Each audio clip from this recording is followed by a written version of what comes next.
You hungry? Hey, Ma! Can we get some meatloaf? This has like a mom's basement kind of feel. Mom! Mom! Mom! Still some stuff in the basement. What basement? Mom's Basement with Joe Frank. That is quite possibly the dumbest thing I think you've ever said. And Corey Diab. I can't believe I take part in this show.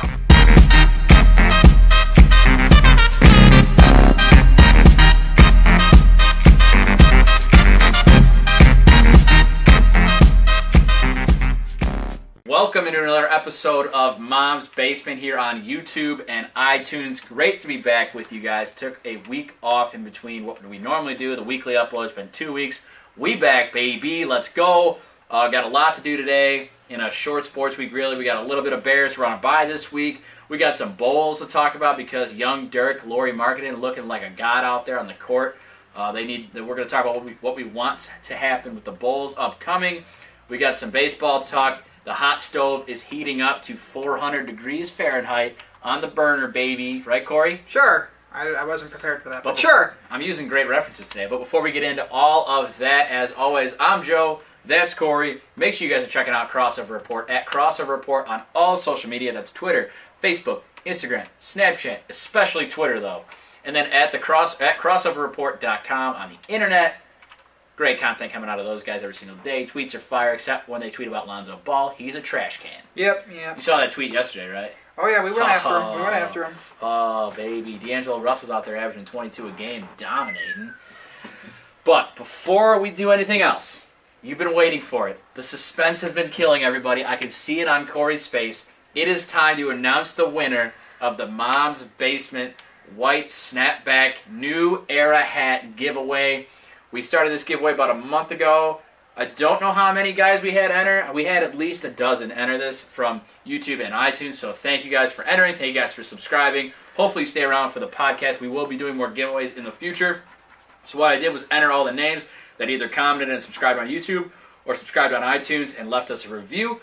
Entered them all into a random generator, so it gave me a random, and it came up with Matt Leastman. You are the winner of the Mom's Basement Snapback hat. So Leastman or Leistman, I don't know how to pronounce it.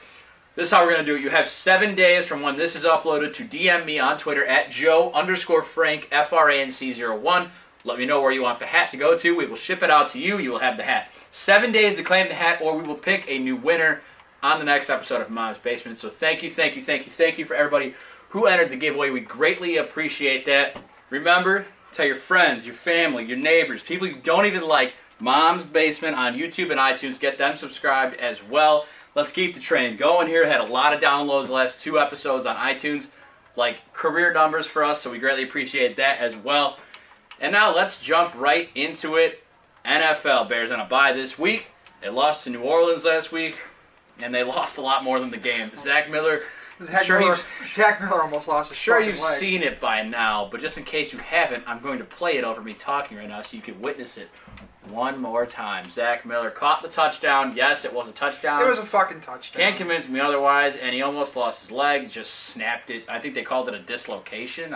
Yeah, and then he had some artery damage and blood flow issues, so he could have lost that leg. You know what I do like about the whole situation, obviously crappy situation, but Mark Ingram actually, like 3 days later, he tweeted out, "Is Zach Miller still in New Orleans? I want to bring him lunch. Feel for the dude." Something like that. So really cool for Mark Ingram to reach out like that. I think all the Saints players, too, just came by and saw how he was doing. Yeah, you don't want to see anything. It's like the Kevin Ware injury, like the Paul George knee injury, like just bad knee injuries like that.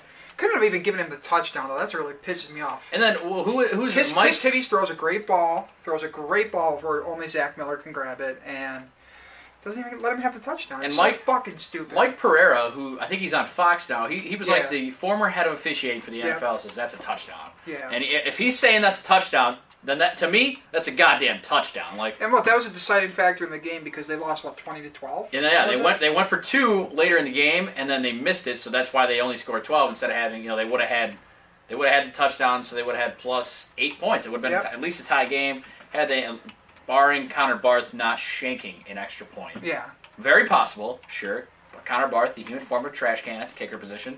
So, yeah, it's a big factor in the game. Defense played well again, holding Drew Brees at home in the Dome, 20 points.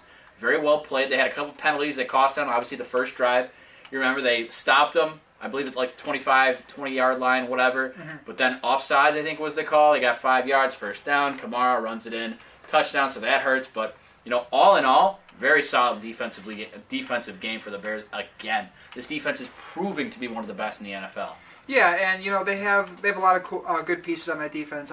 I see that Akeem Hicks is finally starting to get some national attention at the defensive end position. So we talked about Akeem Hicks, we talked about the defense. Defense is dominating. We said it before the season. The front seven's going to be sick. It all depends on how the secondary plays. Fuller's been playing out of his mind. Amos has been great. That great safety duo they got back there. Eddie Jackson has been Adrian great, Amos. getting the recognition they deserve right now. They need to keep it up because this division is still open. Bears sit right now 3-5.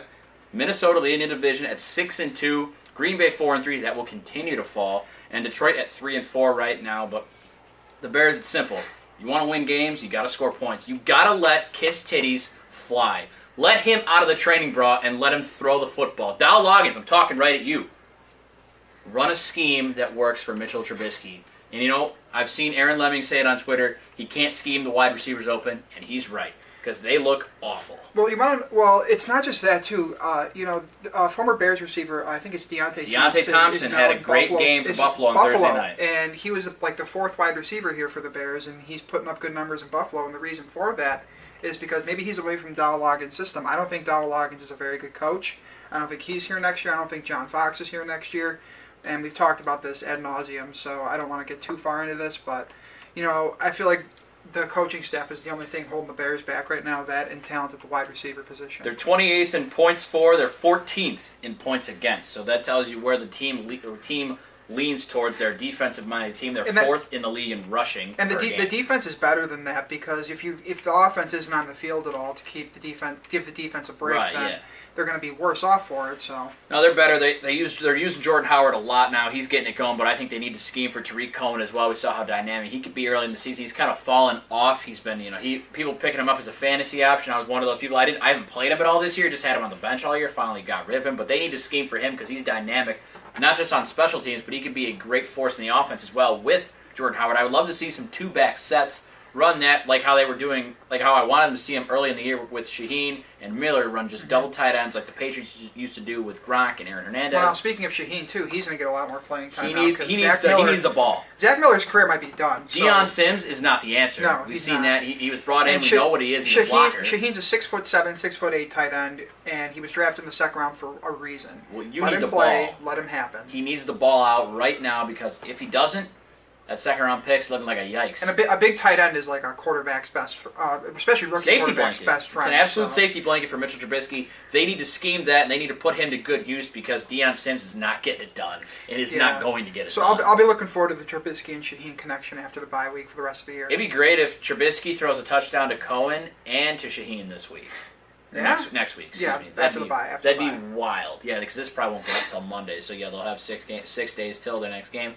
It'd be wild to see that. It'd be great. But, the Bears have a shot at this. They're by no means out of this, and Dontrell Inman should see some playing time there. Yeah, that's a good acquisition, too, for a 7th-round pick from the Chargers, yeah. So he should get some time next week once he gets into the system a little bit, so look forward to that as well. He's probably their number one. He definitely is. He is the number one. So without Cam Meredith, he's definitely have to see what they do there with Inman next week. All right, let's push towards the NBA. The Bulls are currently playing right now, I believe. Yeah, they are. As reluctant as we've been to talk about the Bulls, here we go. We're getting into it. 2-5 Chicago Bulls. They actually destroyed the Magic last night, but I think this is going to be a team that has a problem getting to 20 wins. They're just that bad, but the bright spot has been, I said it before the season, this kid is going to be good. Lauri Markkanen, young Dirk, he's a god. He's out here balling. Corey, I know you had his numbers up earlier. Yeah, he's averaging 16.6 points a game, and he's got 9.3 boards a game. And they're putting him on a minutes cap early. He is their leader in scoring thus far through the season. He's at 32 minutes per game. I don't like 30. I don't like the cap. I get it, the kid's young, but let the kid ball. Period. Don't put a minutes cap on him. He's going to have hardships throughout the season. Let him learn. Period. What's crazy is he's 20 years old and he's a 7 foot 7-foot forward, and he's just going to get better. He should get better. He's just going to get better. He's going to get away from Fred Hoiberg eventually because I think Fred Hopefully. Hoiberg, worst coach in the NBA. Oh, yeah. So the Bulls, once Levine comes back, I'm going to start to watch some Bulls games because that's going to be a duo. Because I think even if you throw in Chris Dunn there just to see how he develops, because Chris Dunn was a guy I had my eye on when the Bulls were thinking of trading Jimmy Butler. What was that, 2 drafts ago or 3 drafts ago, something like that. So Dunn, Levine, and Markkanen give you a reason to watch at least because they're all young, athletic, and at least 2 of them can score. I mean, Chris Dunn hasn't done much scoring, but we'll see. He's still very young and has time to develop as well. And it's been teased for a couple of years now how, coming out of Duke, the Bulls wanted Jahlil Okafor. He goes to Philly, trusts the process. Turns out he's not going to be in that process when they come out of this because they've got so many young, talented players, and he just hasn't fit there, hasn't played well there. He's basically a free point if you're going up against him when he's playing defense, can't defend the rim.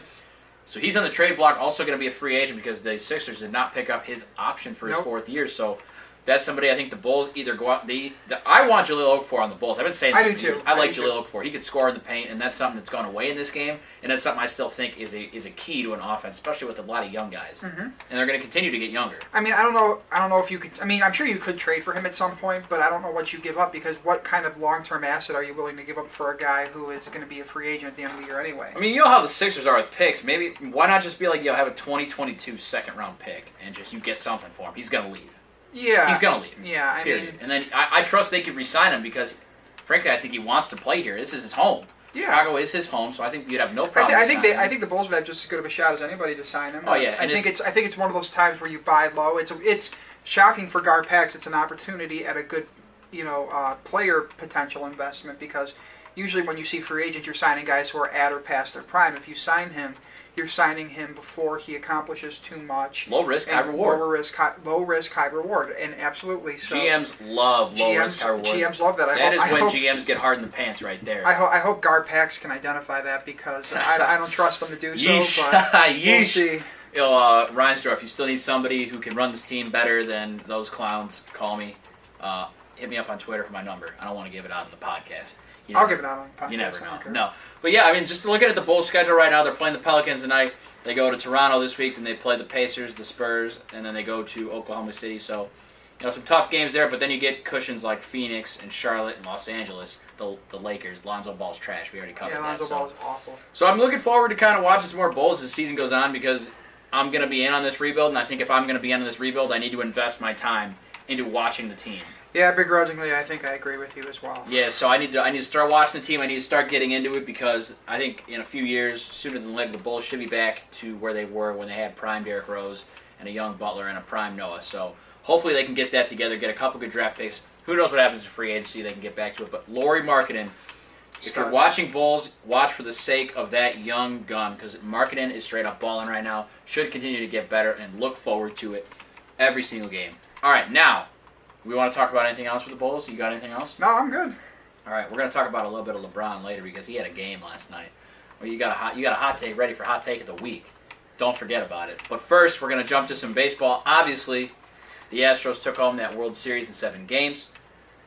I didn't really watch much of it. I don't know why you didn't. It was a fucking great World Series. Didn't really care. I was at work, and I planned my lunches around watching that damn game. I was busy doing stuff anyways. Oh, yeah? I'm always working, always grinding, always trying to get better for the sake of the podcast. You know how it is, Corey. You know how I do it, right? Why'd you say my name like that? Corey? I don't like it. Because I'm getting hype? Hate it. Well, I don't like people calling me JJ, but that keeps happening. Sup, JJ? So, no. So we're going to look towards the MLB hot stove now because this is what's going to be, a huge topic going forward until we get to spring training, really. So MLB Trade Rumors, if you don't know what that is, it's a website. It is what the title is, the domain name. They talk about rumors. And the free agency article came out. I read the whole thing, really. It's top 50 free agents, their predicted destination, and their predicted salary. We're going to react to some of these guys right now. We're not going to do all 50. Obviously, that would take forever. We're going to do big names, probably throughout the top 35 guys. We'll see how it goes. We're going to start at the top here. Number one free, and they have these guys as who they think are the best free agents available. So we might not agree with the order, we might not agree with the team, we might not agree with the money. We'll see. Number one, Yu Darvish. You saw him get beat up on in the World Series, not once but twice. Only got 10 outs and 2 starts. One of the big reasons the Dodgers came in second this year and didn't bring home that trophy because, frankly, on paper they had the better team. But they've got Darvish going to the Cubs, 6 years, 160. Corey, you know you're my math guy. Hit me with that annual average salary, please. Jesus Christ, that's in between 25 and 30 million a year. I can pull up the exact number if you wanted to talk for a second. Yeah, you pull up that number, and I won't take a sip out of my Gatorade until you do. So, the wounds are fresh in everyone's mind. Darvish getting rocked. To the Cubs, I personally don't think this is going to happen. I don't think the Cubs, for me, if you're going to go after you, Darvish, why would you not just try to sign Jake Arrieta? He's the same age. It's about $27 million a year. $27 million a year. That's the price you pay for pitching these days. He's the same age as Arrieta. Unless you're Rick Hahn, you don't pay that shit. Well, he's the same age as Arrieta, and he's thrown a lot more innings from Japan through his major league career. Now, don't get me wrong.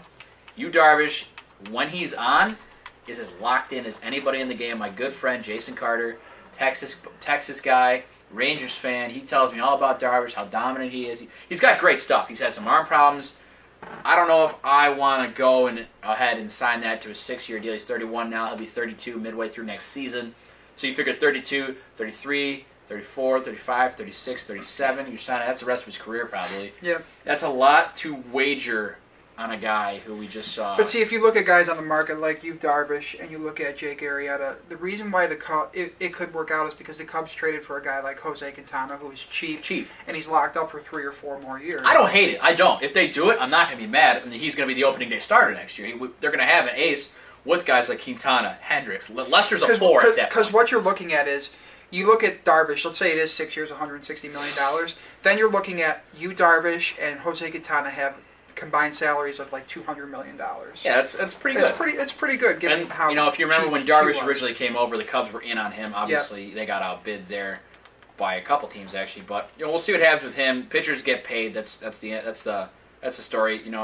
And that's what the Cubs are gonna have to do. They did it with John Lester, and look how that worked out. So, moving to number 2, J.D. Martinez to the Red Sox, 6 years, $150. I think this is blasphemous. I don't know why the Red Sox would sign J.D. Martinez. Their outfield is one of the best, if not the best, in the sport with Benintendi, Bradley, and Mookie Betts. I don't even know who their DH is. I don't know if you would stick him at DH. They played Hanley Ramirez a little bit at DH. So, you want to sign a DH to this money? You can find anybody to play DH. You can sign Yonder Alonso to play DH for a lot less than this. Obviously Martinez got traded from the Tigers at the deadline to the Diamondbacks for almost nothing and then just exploded with the Diamondbacks. He was on an absolute tear.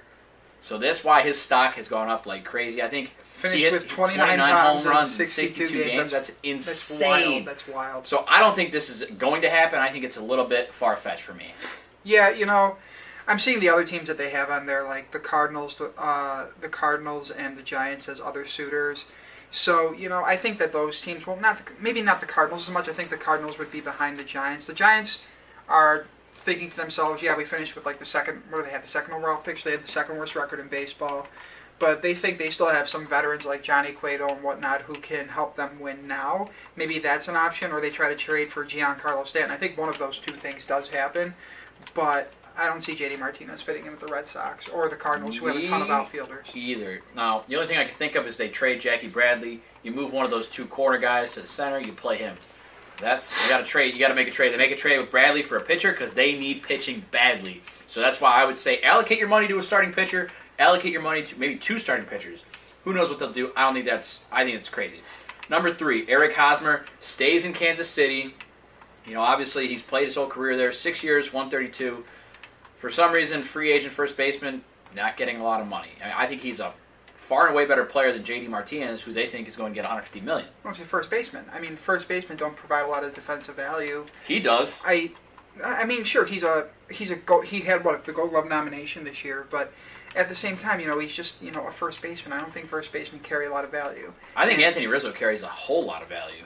Okay, I think Anthony Rizzo. I think Joey Votto carries a whole lot of value. I think they're on a different planet than Eric Hosmer. Eric Hosmer's a damn good player. He is a damn good player, and I don't think he's staying with the Royals. I've been pretty adamant that's about another this. thing too. That's another thing too that kind of has me weary is I don't think he's staying with Kansas City. I don't think Kansas City can afford to keep these guys. I don't think that ultimately they want to. I think they're entering this new rebuild period for them, where they're going to lose 100 games for 4 years in a row right now and try to rebuild their farm. I think Kane and Moustakas are as good as gone. There is no chance. I think there is a chance that Hosmer stays. I don't think he does personally, in my opinion, but if one of them is staying, it's going to be him. He would be that one guy that meeting, how's that go? Listen, we're going to be really bad again.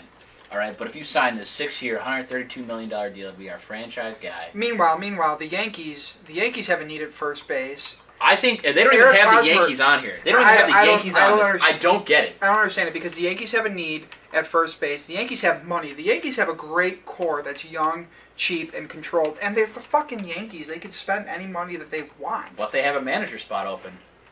Okay, They well, part ways with Joe Girardi. I'm not saying that's a factor. That's their fucking fault. I'm just saying, hello, attractive managerial position. Yeah. I'm Joe Frank. Nice to meet you. Yeah, or anybody else who's more qualified. But Oh, anywho, man, Corey doesn't believe in me again. I don't believe in you. But but no, Eric Hosmer to the Yankees would be a great fit. I don't see it happening to the Royals. I don't see the Royals spending that money when they know they're entering a rebuild. But it is what it is. All right, that's all I got. Number 4, this one stings a bit, really. They've Yeah. got Jake Arrieta, the 2015 Cy Young Award winner, freshly shaved, house up for sale in Chicago, going to Milwaukee, Wrigley North for 4 years, $100 million. This stings. One, I don't think he's going to Milwaukee, personally. I really do not think he's going to Milwaukee. I think he's going to end up signing with the Dodgers. My thoughts. Well, if they can't keep Darvish, then yeah. I don't think they want to keep Darvish, to be honest. You're Andrew Friedman, you're like, yo, I'm not keeping you Darvish, period. Well, the one thing I just checked to make sure, because I don't know the Brewers pitchers very well, but one of their pitchers, Jimmy Nelson, is going to miss. He tore his rotator cuff Yeah, sliding back into first base. That was against the Cubs. Money. He's going to miss a lot. He's going to miss some time going into next year. So They don't.